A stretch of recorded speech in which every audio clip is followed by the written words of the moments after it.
Hey everyone, I'm Sarah Thompson. I'm 28 and I've been grinding away at Thompson Industries since I could spell spreadsheet. It's a tech company my dad, Richard Thompson, built from scratch. And no, being the boss's daughter isn't exactly smooth sailing, but I've earned my way.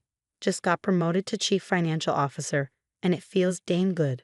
I'm also engaged to an incredible guy, Mark. He's an investment banker. Brilliant, patient, and thankfully not bothered by my workaholic tendencies. We make it work. Now, about my sister Emily. She's 25, works in marketing, and, well, it's complicated. She's always been the free spirit, while I was the one nose deep in accounting books. Dad's expectations are sky high for both of us, but Emily struggles with that pressure. Sarah, can you check this proposal for me? Emily asked, barging into my office one day. I glanced at my jam-packed schedule. Sure, Em, give me an hour. She rolled her eyes. Never mind, I'll figure it out. Come on, don't be like that. I'm just swamped. You're always swamped, golden child, and all that. I winced. That's not fair, Emily. I'm trying to help. Help? Like getting me this job. I didn't need your charity, Sarah. It wasn't charity. I thought you wanted to work here. She stormed out, leaving me feeling awful. Every time I try to mentor her, she acts like I'm flaunting my success. Then there's Jake, Emily's boyfriend. He's in accounting entry level. Nice enough guy, but something always felt off. Like the way he looks at me, as if I'm competition. One day, I was heading to the break room for coffee when I overheard them talking in hushed tones. Are you sure this will work? Emily whispered. Jake's voice was intense. Trust me, with my access and your inside info, it's foolproof. Sarah won't know what hit her. I froze. What the hell? But framing her for embezzlement? Isn't that going too far? My blood ran cold. Embezzlement. Frame me? You want to be daddy's favorite or not? Jake scoffed. Once Sarah's out of the picture, you'll finally get the recognition you deserve. I couldn't believe what I was hearing. My own sister plotting to destroy everything I've worked for. I wanted to confront them right then and there, but something held me back. I needed to plan. I went back to my office, locked the door, and sank into my chair.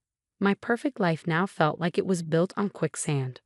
Over the next few days, I kept a close eye on Emily and Jake. I started noticing things, like the way they were always huddled over a computer, or how they were suddenly best buddies with it, constantly asking for help. Sarah, got a sec. Olivia, my best friend and head of HR, poked her head into my office. Yeah, come in. Close the door. She sat down, concern etched on her face. What's going on? You've been acting weird. I took a deep breath. Liv, I need to tell you something, but it stays between us. I told her everything, what I overheard, my suspicions. Her eyes widened. Holy Sarah, are you sure? I wish I wasn't. But I need your help. Can you keep an eye on their system access quietly? Olivia nodded. Consider it done. We'll catch these snakes. Weeks passed, and things got more suspicious. Emily and Jake would freeze up when I walked by, and I caught them repeatedly checking their accounts. Sarah, these numbers in the Key 3 report don't add up, Dad said during our weekly meeting. I struggled to keep my voice steady. I noticed that too. I'm looking into it. His eyes narrowed. See that you do. We can't afford mistakes like this. Late nights became my new normal as I dug deeper into the financials. The more I looked, the worse it got. A web of false transactions all pointing to me. Real clever, I muttered at 2 a.m. staring at the evidence. Then came the family dinner. Dad insisted we talk about the company's future. Emily, of course, volunteered to host. The tension was suffocating. So Sarah, Emily said, her voice dripping with fake sweetness. How's the financial department? Any issues? I nearly choked on my wine. Everything's fine. Why do you ask? She shrugged, feigning innocence. Oh, no reason. Just heard some rumors about discrepancies in the books. Pretty big ones. Dad's head snapped up. What discrepancies? I'm sure it's nothing, Emily continued. Right, Sarah? All eyes turned to me. My mind raced. I couldn't reveal everything yet, but I couldn't lie either. We've had some irregularities, I admitted, but I'm handling it. Dad frowned. Why am I just hearing about this?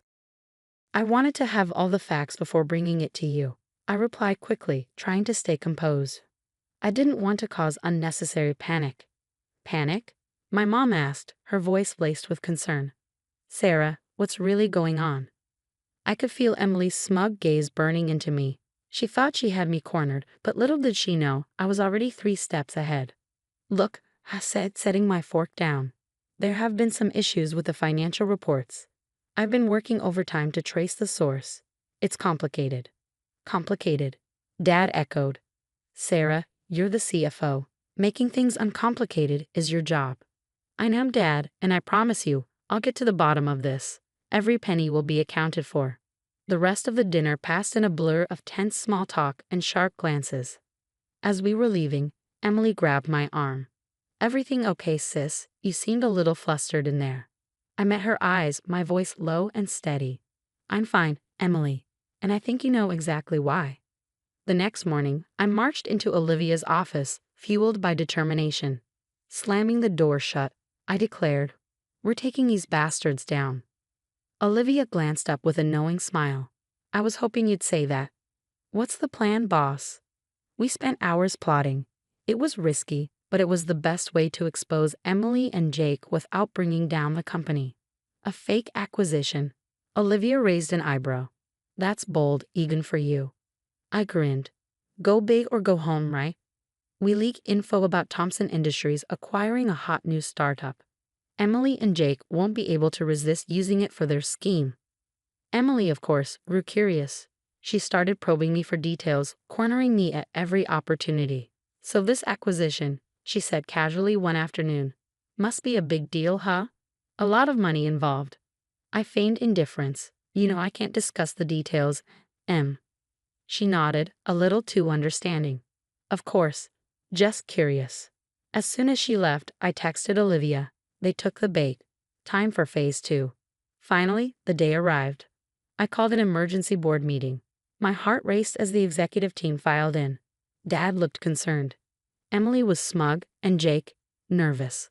Thank you all for coming, I began, my voice steady. I've called this meeting to address the financial discrepancies affecting the company. I pulled up the first slide of my presentation. What you're about to see is the result of weeks of investigation. It reveals a systematic attempt to embezzle funds and frame me for the crime. Gasps filled the room. Emily's smirk vanished. Sarah, what is this? Dad demanded. The truth, Dad, just watch. Slide after slide, I laid out the evidence. Doctored reports, falsified transactions, all leading back to 2 people, Emily and Jake. This is ridiculous, Emily sputtered. You're making this up. I turned to her, my voice icy. Am I, Emily? Then how do you explain this? I played the recording of her and Jake discussing their plan in detail. Her face drained of color. Where did you get that? She whispered. You're not as clever as you think, sis. Did you really believe I wouldn't fight back? Jake shot to his feet. This is all a misunderstanding. Emily, tell them. But Emily was crumbling.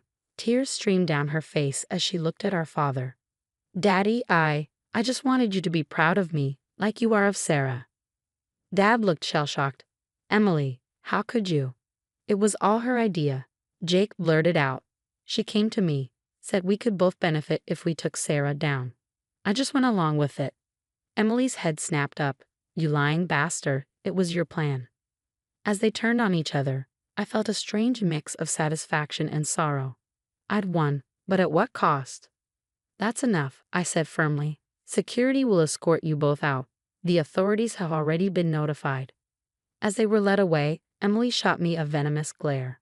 I hate you, she spat. I met her gaze steadily. I know, but I'm not the one you should be angry with. You did this to yourself. The room fell silent as the door closed behind them. I turned to face the stunned executives and my shaken father. I know this is a lot to process, I said, but I promise you, Thompson Industries will recover from this. We're stronger than the actions of 2 misguided individuals. As the meeting adjourned, Dad approached me, his eyes brimming with unshed tears. Sarah, I don't know what to say. I straightened my shoulders. You don't have to say anything, Dad. Just trust that I've got this under control. It's what you trained me for after all. He nodded and walked away, leaving me alone with the weight of everything that had just unfolded. I allowed myself a moment to breathe. The battle was won, but the war was far from over. We have to fire them immediately, I said, pacing Dad's office. He nodded, his voice heavy. I know, but Sarah, she's still your sister. No, Dad, I said firmly. She stopped being my sister the moment she tried to destroy everything we've built. The next morning, Emily and Jake were escorted out, their belongings packed in boxes. As Emily passed my office, our eyes met for a brief moment. I saw a flicker of the little sister I used to know, but I steeled myself. This wasn't the time for weakness. We're pressing charges, I told our legal team, full extent of the law. No deals. The lawyer raised an eyebrow. Even for your sister. Especially for my sister. Sarah, you need to rest, Mark said one night, finding me hunched over my laptop at 3 a.m. I shook my head. I can't. There's too much at stake. He sat beside me, taking my hand. I know, but you're not alone in this. Let me help. His support meant everything. While my family was falling apart, Mark remained my rock. Then, one rainy afternoon, there was a knock at my office door. It was Emily. Sarah, please, can we talk? She asked, her voice shaky. I stared at her, the stranger wearing my sister's face. There's nothing to say. I'm sorry, she blurted out. I was jealous and stupid, and... Save it for the judge, Emily. We're done here. As security led her away, I felt a pang in my chest, but I squashed it down. She'd made her choice. The trial was a media circus. Jake, facing additional charges, crumbled fast.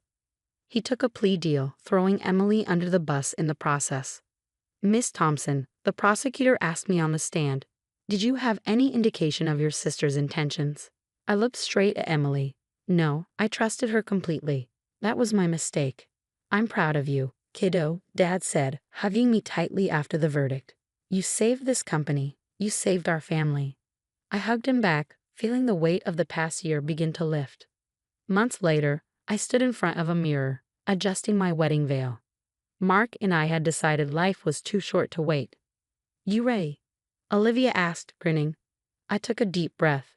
More than ever. As I walked down the aisle, I saw my future stretching out before me, Mark, beaming, Dad crying, though he'd deny it later. Our friends and colleagues all gathered to celebrate. At the reception, Dad clinked his glass for a toast. To Sarah and Mark, he began, his voice full of emotion. And to the bright future of Thompson Industries under Sarah's leadership. As the room erupted in applause, I felt a sense of closure, but a question still lingered in my mind.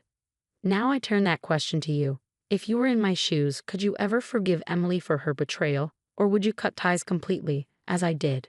There's no easy answer, so I'd love to hear your thoughts in the comments below. Hey, I'm Alex. It was supposed to be one of the happiest nights of my life.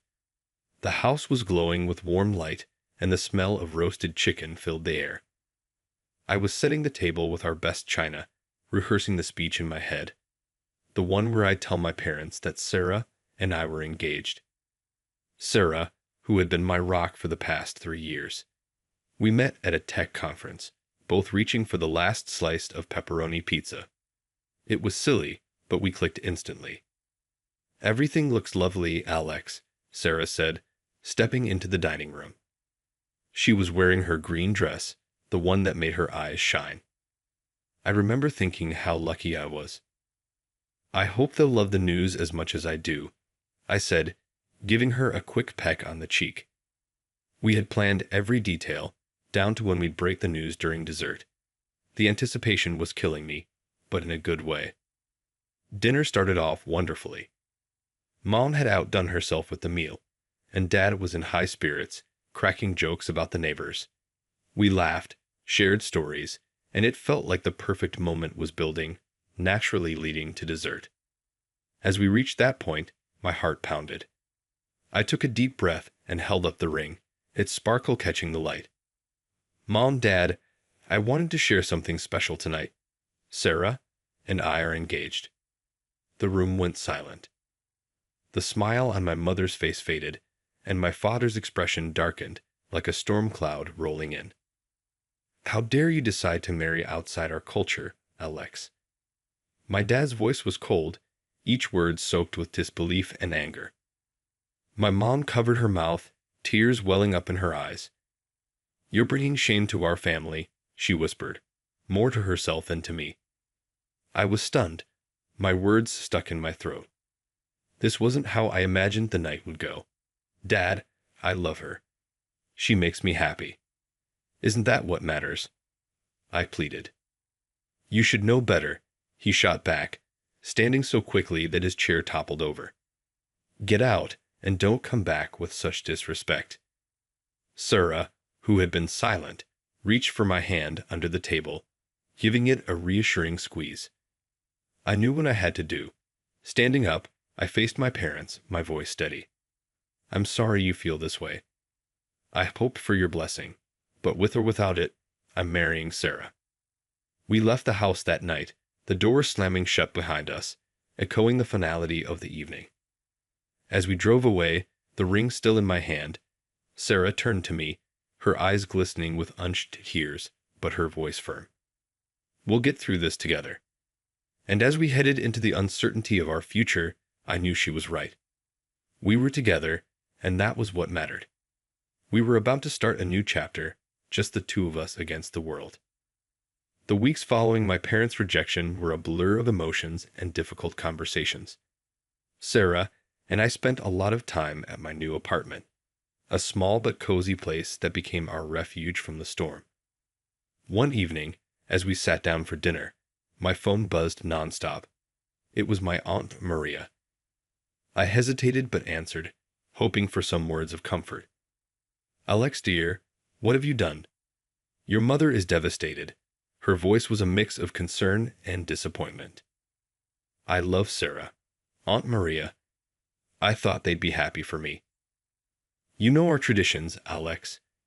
Marrying outside the culture. It's hard for them." "I know, but it's my life."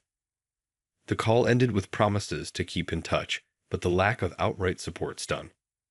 The next day, Sarah and I met with some of our closest friends at a local cafe. Jenna, always the outspoken one, slammed her coffee down a bit too hard. "They're your parents, Alex, but they're wrong. You and Sarah are perfect together." Tom, ever the mediator, chimed in, "Maybe give it some time. They might come around." Sarah squeezed my hand under the table, a silent pillar of strength, but I could see the toll it was taking on her. She was always feeling like the outsider, the reason for my estrangement. One weekend, we attended a family gathering on Sarah's side. Her family was warm and welcoming, a stark contrast to my own. Her uncle clapped me on the back and said, "Your family now, Alex. Don't mind the naysayers." Yet despite their support, Sarah felt guilty, as if she were to blame for the rift. That night, back at our place, she broke down. "Maybe if I were different, your parents would have accepted me." "It's not you, Sarah. It's their old world mindset.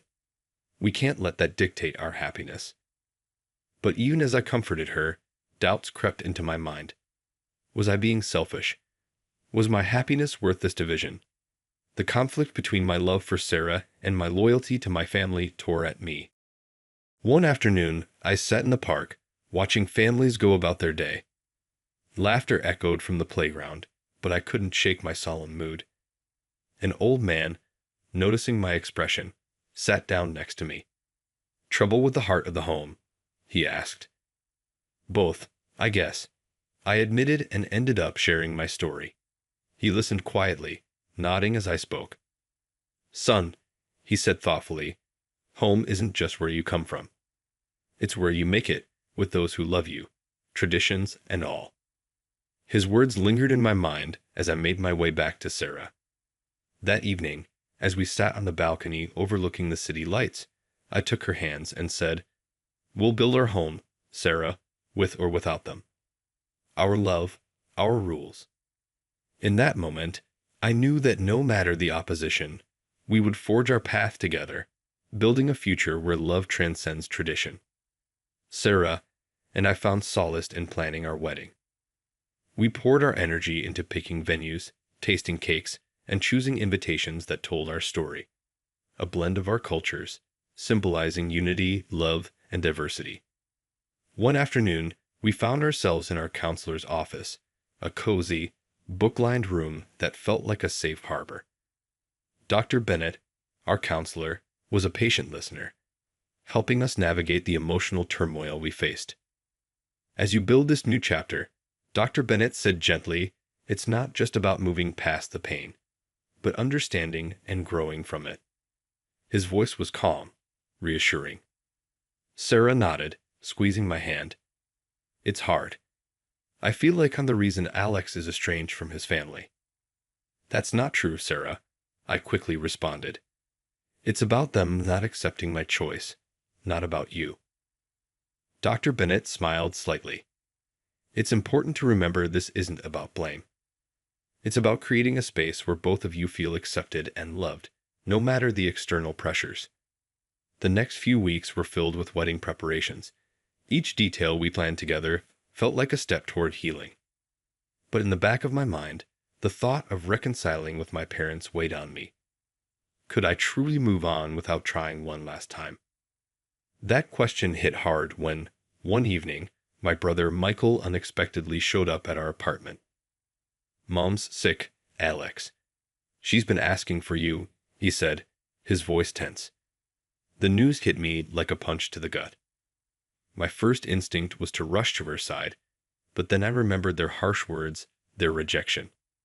Sarah, ever perceptive, touched my arm.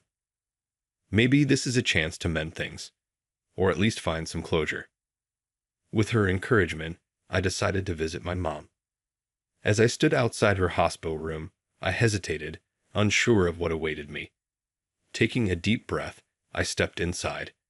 She looked frail, a shadow of the strong woman I remembered. When she saw me, there was a flicker of surprise, followed by relief. Alex, she whispered, her voice weak.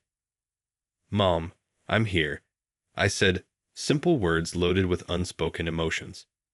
We talked, really talked, for the first time in months. She shared her fears and regrets, not fully accepting my choices, but the love between us was undeniable. It wasn't complete reconciliation, but it was a start, a small step toward understanding. Leaving the hospital, I felt a mix of sadness and hope. Back at home, Sarah and I discussed the visit. Whatever the future held, one thing was clear. We were in this together, no matter what came next. She affirmed as we resumed our wedding plans, and I felt a renewed sense of purpose. We weren't just planning a celebration. We were laying a foundation of our future, brick by brick, built on respect, love, and the courage to embrace our true selves despite the adversity. Our wedding day arrived, small and intimate, held in a quaint garden Sarah had fallen in love with during our venue search. The setting was simple yet beautiful, with flowers blooming all around us, mirroring the new life we were about to start together. Only a few close friends and supportive family members were present, each one a testament to the love and strength that carried us through our toughest times. As Sarah walked down the aisle, radiant in a flowing white dress, there wasn't a dry eye to be seen. The air was thick with emotion. Each step she took symbolized our journey, challenging, yet filled with unwavering love and commitment. When she reached me, her hand in mine felt like the final piece of a puzzle, perfectly fitting, meant to be. Standing before our loved ones, I took a deep breath, ready to make not just a vow to Sarah, but a declaration for our future. Today, I not only take you, Sarah, as my wife, but I also vow to build a life with you that celebrates our strengths, respects our differences, and defies the odds we faced. Together, we will create a world where love is the only culture that defines us. The ceremony continued with heartfelt vows, gentle laughter, and the kind of warmth that only true acceptance brings. As we exchanged rings, the simplicity of the moment underscored the profound nature of our bond, one that had been forged in the fires of adversity, but was stronger for it. After the ceremony, as we mingled with our guests, my phone buzzed. It was a message from my father. My heart stopped for a moment, unsure of what to expect. With a reassuring nod from Sarah, I read it. *Congratulations, Alex. Your mother and I wish you happiness, asterisk.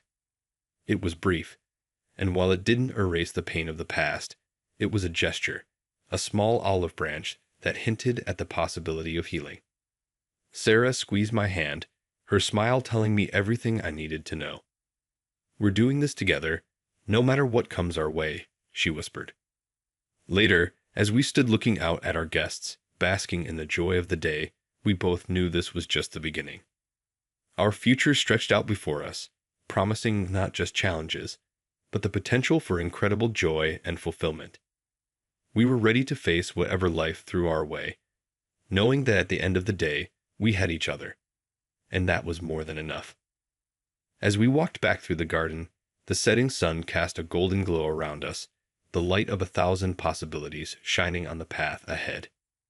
Together, we stepped into our new life, not just as husband and wife, but as partners in a journey of acceptance, understanding, and profound love. That's the end of our story, folks. Now, I have a question for you. Do you think cultural traditions should hold more weight than personal happiness in matters of love and marriage? Share your thoughts in the comments below.